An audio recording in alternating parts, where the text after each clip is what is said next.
Hello there. So, big one today. Excuse the mess on the table, it's a bit messy. So I've been tidying, which of course I am a hardware hoarder, hence all of the boxes. I've got enough boxes to do a YouTube channel where I record all of the boxes for nobody to watch. As always, I'm recording these so that I don't have to feel bad about throwing the boxes away. Because I can feel like, well, yes, somebody made this, it's kind of a historical record, but I've preserved it now in the medium of a video where I point a camera at it and talk, and I can get rid of it. But yes, I have been in the process of tidying, which means taking all of the things from where they were and cluttering up my table with them. But I need to get this one done because I need to use it as packaging for something I'm sending off somewhere. So, this is an Arctic Liquid Freezer 2 280 all-in-one liquid cooler. It's 280mm, which means you've got two fans here, each of which is 140mm, and 140 plus 140 is 280. Bit of a weird way to think about it, because it doesn't really represent radiator area, but whatever. For Intel and AMD socket.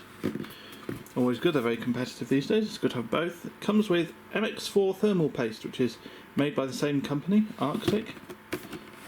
And it's carbon neutral apparently, good for them. Right, let's move around to the side where we have a load of specs. So, this is an Arctic AIO, and it's the latest model, the, Liquid Freezer 2. And that means they've actually got a fan in the cold plate,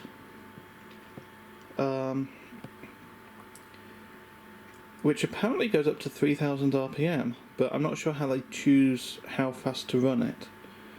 I haven't noticed it moving a whole lot of air, but I've also not noticed it being noisy, so fair enough. Even a little bit of airflow over the VRM area. I should explain what a VRM is, shouldn't I? So a VRM it stands for Voltage Regulator Module, and on some boards they actually were modules that you could physically plug in. But a VRM is what turns the 12 volts that your power supply gives you into the, 1 volt or 1.2 volts or whatever that your CPU wants. And in doing that, it has to switch the electricity on and off really fast, and the process of switching it and the process of running it through a switch creates a bunch of heat.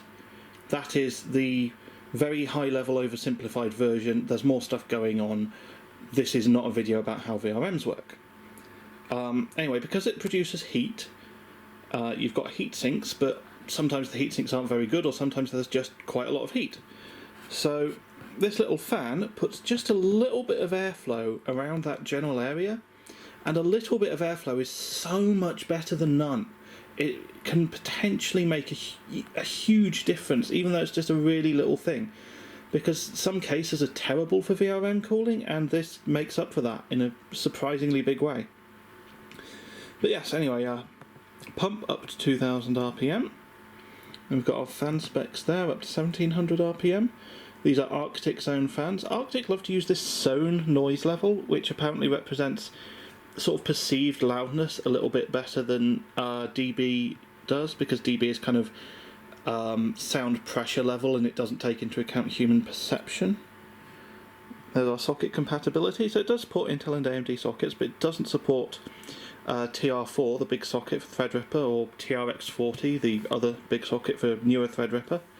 We've got an aluminium radiator, whereas the cold plate is the cold plate is copper with skived fins, so they've kind of ripped up bits of the copper to turn them into fins. It's a more precise process than that sounds, but that is the process. Right, what other sides are there to this box? Anything on the other end? And then I'll take you around the back. Yes, we have a feature list here. Kind of been going on about this already, really. High performance allows overclocking. Not on my 5950X, mate. But, that is a 5950X. Integrated cable management. So that's an interesting bullet point there. Yeah, it runs the cables up through the tubes. So, and it actually comes with all of that kind of pre-assembled and the fans screwed on already. which means it's really easy to make a really clean build with it. Anyway, we've got all of those points in a bunch of different languages, and we have a QR code to the manual. Arctic do not include a paper manual, they include a QR code. I guess almost everyone has a smartphone these days. Bloody kids and their technology. So, here we have the features on the back. So they have... Is that... I don't know if it's in-house. I don't think they're using I don't think they're using Ace-Tech. It might be an in-house design of pump, but it might still be Ace-Tech. I don't know. But yes, a newly developed pump relative to the previous model, as these things often are. Maintenance-free. That doesn't mean it never needs maintenance. That means that you can't do maintenance. Not quite the same thing. It will last for a period of time and then it will break, and when it breaks there's sod all you can do about it. I don't like that about all-in-one liquid coolers, but I also didn't want to faff around. So, yeah, aren't I a sucker? It's a VRM cooling fan that I've been going on about. There we have a picture of the integrated cable management. Isn't that neat? It is very neat. Arctic showing off their new P fans with a purely hypothetical airflow diagram, I think, there. And a stock photo of an Intel high-end desktop CPU in order to tell you that, yes, you can cool things with it. It says at almost complete silence there. I can back that up. I can vouch for that. I've been using this on a 5950X. It's very quiet. The 5950X still gets toasty. I've managed to get it into the 80s, but it is very quiet, I will say that. And it does, you know, it does cool it. You get a bit of PBO headroom, a little bit, not a lot of overclocking, because it's weird, right? The nature of these chips is they will clock higher using precision boost overdrive. Even in all-core, I've found. Then why am I going on about a 5950X in a video about a solding box for a solding water cooler?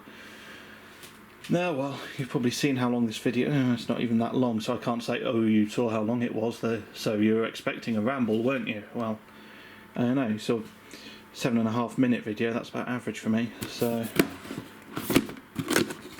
I'll show you inside the packaging while I'm here. But yeah, PBOs actually worked quite well for me on the 5950X. The thing is, it responds to the workload, so if you're in a bit of a lighter workload, then PBO can clock a lot higher. Whereas, I think for Prime 95 stability, I'm at 4 GHz, I want to say. But for PBO, it can hit 4.4 in like lighter, like Cinebench or whatever. So there's the Intel mounting bracket in there, which I've not used. Big plastic bag that the AIO comes in. I have no idea what was in these boxes, to be honest. I'm just kind of freewheeling here to make the video a bit longer so that people are expecting the ramble that it is. And I do need to pull all this stuff out anyway. What is in that corner over there? Right, there we are. That presumably contained screws at some point. It doesn't anymore. Instead of a manual, you get this. Are there any phones that look like that and can scan QR codes? There must be one. And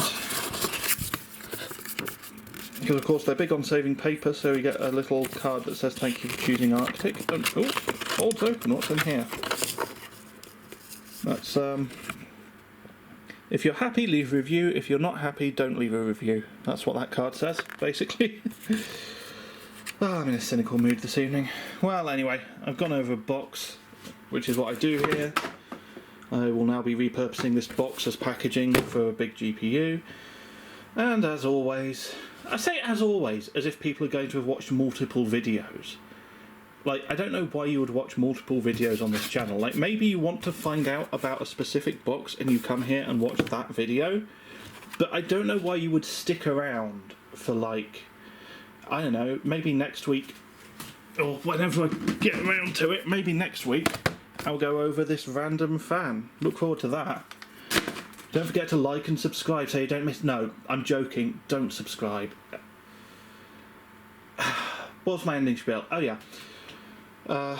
If for some reason you're watching this video, which is rapidly deteriorating, then I hope you found it useful.